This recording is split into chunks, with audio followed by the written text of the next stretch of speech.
Hi everyone. In this short tutorial guide, I will explain you how can you access Training LMS.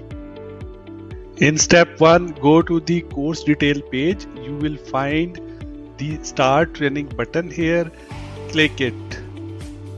In step 2, there will be a registration form. Fill it with the necessary details and generate your own password.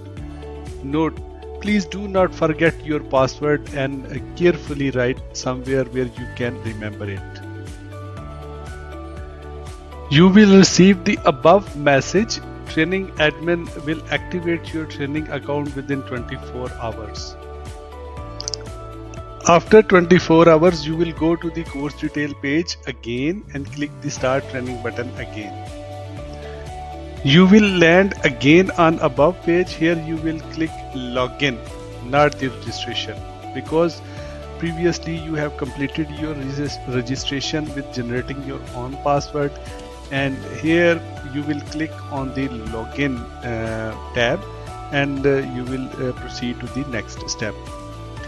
Here you will find the login detail and the page will appear here like this.